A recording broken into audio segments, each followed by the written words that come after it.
All right, we have more changes unfolding in the Golden State. Changes that have the California State Assembly greenlighting one of the worst bills in California state history. And that's saying something. It seems like every week I highlight something stupid that Gavin Newsom's liberal government does, but this is beyond the pale. This is as clear cut as it gets. And look, there's still time to stop this, by the way. The bill passed in the legislature, but it's not signed into law yet. The next step is it lands on the governor's desk. Gavin Newsom, he could veto this bill technically. Now, will he? I don't know, but I can say with absolute certainty if he doesn't, if he decides to sign this bill into law, we can all say goodbye to California. But before we get started, thank you for liking and sharing these videos. It really helps out the channel. And consider subscribing so you don't miss these regular updates. So 5 years ago in 2019, California Governor Gavin Newsom called a major press conference outside his office, not disclosing what the presser was about. No details were given before the event, and when the moment finally came, he unveiled a $16 billion infrastructure project to build what he called public transportation for the 21st century. A brand new commuter train he nicknamed the Bullet, high-speed railway modeled after China's high-speed rail system. Newsom promised taxpayers their $16 billion would let them travel from San Fran to LA in under 3 hours on his Bullet train, reaching speeds, he said, of over 200 miles an hour. Well, in the end, his plan failed. He was forced to scrap the project entirely. Abandoning the high-speed rail entirely means we will have wasted billions and billions of dollars with nothing but broken promises, partially fulfilled commitments, and lawsuits to show for it. Well, 5 years and $16 billion later, what are we left with? 600 meters of steel framing in the Central Valley.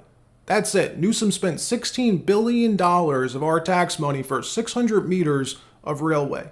That's just sitting there. Not usable, completely useless. The state now stuck in a $60 billion deficit on the verge of bankruptcy, and you'd think he would have learned his lesson. You'd think the state assembly would have learned their lesson, but no. It's about to get even worse. Last week, Gavin Newsom's pet project, his new pet project, not the bullet train, his California Dream for All Shared Loans program, was approved and passed in the California legislature, Assembly Bill 1840, a real gem of a bill. This is a program that pays for your down payment on a house. That's right, Gavin Newsom's giving out interest-free $150,000 loans to pay for your down payment when buying your first house, only for first-time home buyers. Now you're probably thinking, well, that sounds awesome, sign me up. Oh, well, not so fast. There's a catch. You see, these loans, covered by the taxpayer, covered by you and me, are reserved for first-generation first-time home buyers, immigrants. You may have heard about this, actually. The program was rolled out last year as a pilot program. Newsom's office funded it with $250 million, which ended up covering 1,700 down payments before running out of money. Well, the liberal legislature just reapproved the program just last week, and updated it, revised it to not only cover first-generation down payments for documented migrants, but this time expanding it to include undocumented migrants, illegal immigrants. You can't make this up. Check this out. That's right. This legislation refers to a California state program, but it could have national ramifications, particularly in an election year. It's legislation in Sacramento receiving national attention, a first-in-the-nation effort to allow undocumented immigrants state money for the purchase of a home. The bill's author, Assemblyman Joaquin Arambula of Fresno. The social and economic benefits of homeownership should be accessible to everyone, regardless of immigration status. And look, here's the crazy part about this. The principal job of government is to look out for its citizens, to put you first, to put your safety and security before anyone else. That's it.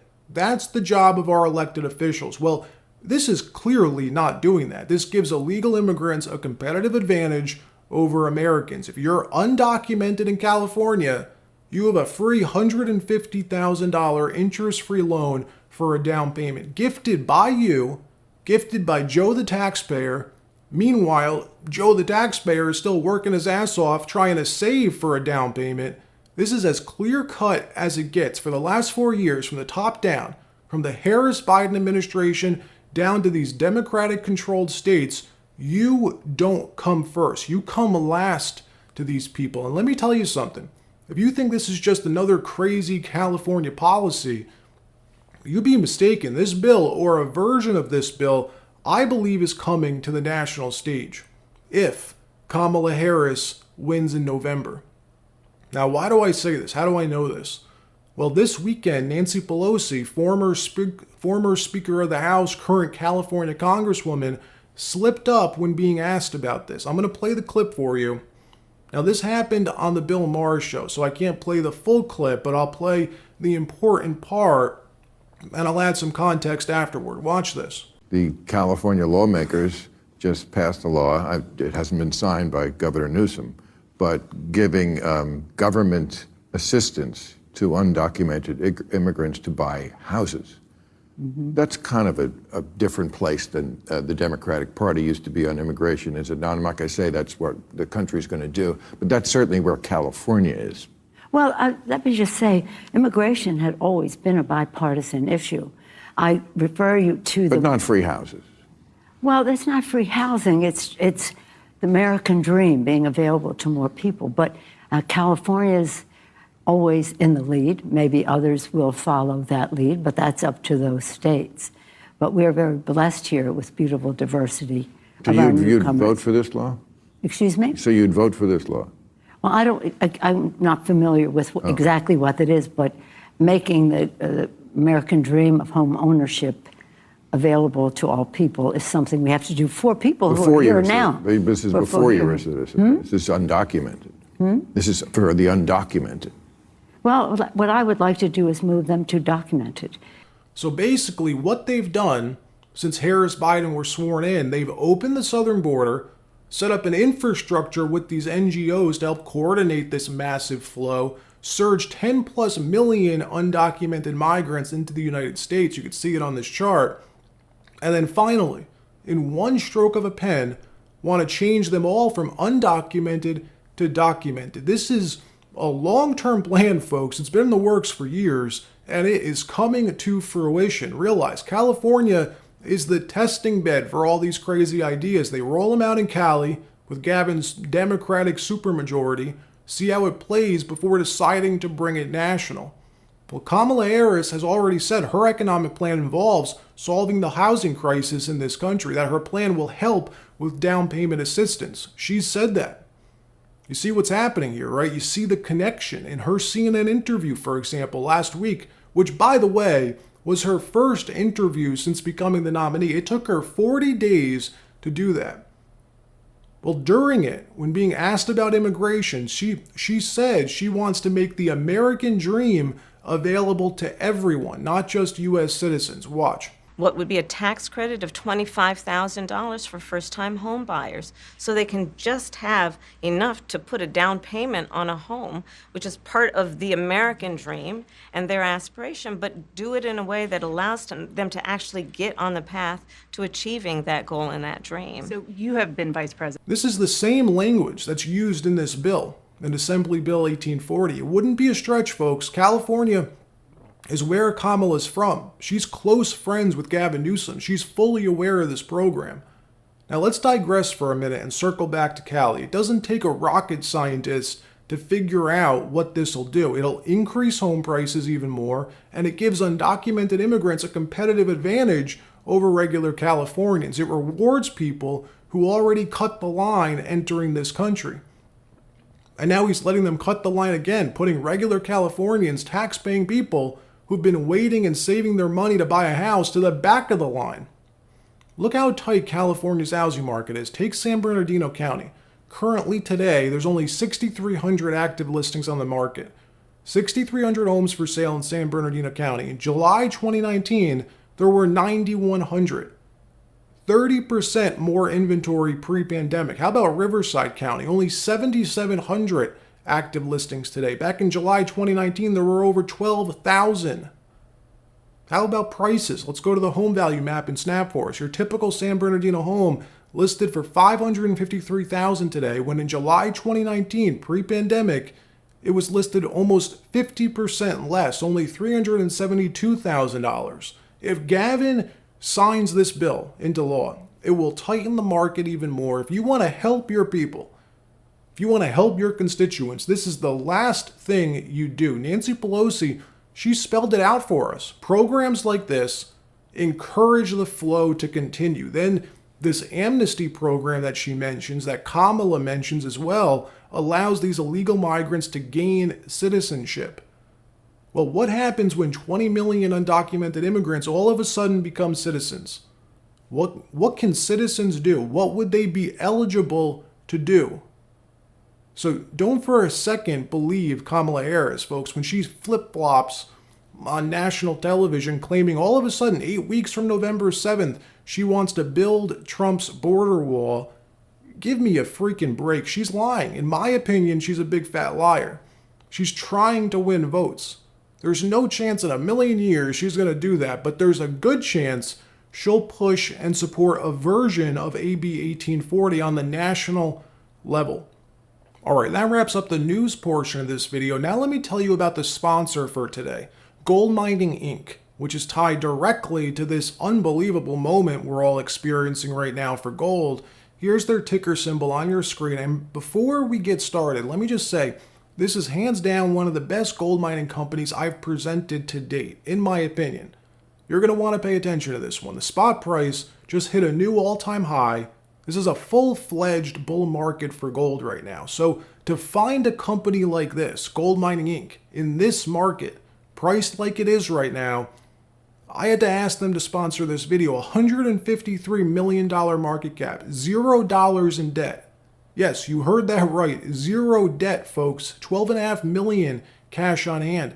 And this is a very liquid company. Their stock trades on the New York Stock Exchange. There's institutions involved. Actually, BlackRock owns a piece. It's on the GLDG, it's on ETFs, it's on everything. And let's just add some context quickly. We're entering a period of economic transition globally. Central banks around the world have begun cutting rates, and the mother of all central banks, the U.S. Federal Reserve, is getting ready to make their first rate cut in the coming weeks, which means we're about to see a potential major turning point in U.S. Treasuries.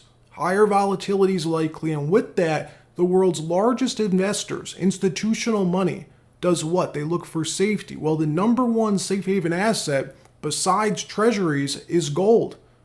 Most importantly, what you won't hear about on any mainstream media outlet, the dollar is trading at its low for the year and officially entered a bear market. Its first bear market since 2008. So to sum it up, gold at an all-time high, just as the dollar hit its low for the year, while the gold stocks index, the GDXJ, is trading at its resistance of $47, which is its 52-week high, and the Fed is 2 weeks away from embarking upon this new era for rate cuts. You'd expect, with all of that going on, a company like Gold Mining Inc. not to be quoted at its 5-year low, but it is. I believe they've been left behind by the market for now. The value proposition here, folks, in my opinion, plus the timing of this, are unbelievable. Because look, this is normal. I went back and looked at previous breakouts, and Gold Mining Inc. is known for outperforming the GDXJ and the spot price drastically. I read the analyst reports on Gold Mining Inc. I was blown away, and I'm pissed because I can't show you them in this video. I can't show you the analyst price targets in the video, but you can request them from the company. You can call up Gold Mining Inc. yourself and ask for them. But what I can show you is why I'm so bullish on this company. Remember, when you're a value investor, it's all about timing and patience. So check this out. Between 2010 and 2012, Gold Mining Inc. went on a major buying spree. They acquired these 8 companies whose peak market cap at the time was $850 million. They scooped them up for 10 cents on the dollar. An amazing deal. Well, today, the entire company, Gold Mining Inc.'s entire market cap is only $153 million. So 850 to 153. And gold is $600 an ounce higher today than it was in 2011. And it gets even crazier. So when you're analyzing mining companies, gold developers specifically, you want to look at what you're paying per ounce of gold resource equivalent. These gold developers, They have gold deposits, right? So what are you paying per ounce for that gold? Well, check this out. Gold Mining Inc. has a market cap of 153 million US. Well, they have $92 million in cash and equity holdings. So right off the bat, that leaves you at $61 million. 153 minus 92. So what are you getting for that $61 million? That's the question. Well, remember, they're a gold exploration and development company with major gold deposits. They have about 11 projects that contain 12.5 million ounces of gold resource equivalent in the M&I category, another 9.7 in the inferred category. 61 million divided by 12.5 million plus another 9.7. You could do the math for yourself. Look, the best way to think about it, in my opinion, is that this 61 million valuation today with gold at $25.20 an ounce was valued for $850 million in 2011. And that was with gold at just over $1,900 an ounce. So look, I'll leave a link to their website in the description if you want to learn more about them. Always make sure to do your own due diligence. Look at all of this yourself. I'm only providing some of the information about the company and the market. All right, that wraps up this episode. Like, subscribe. We'll see you next time.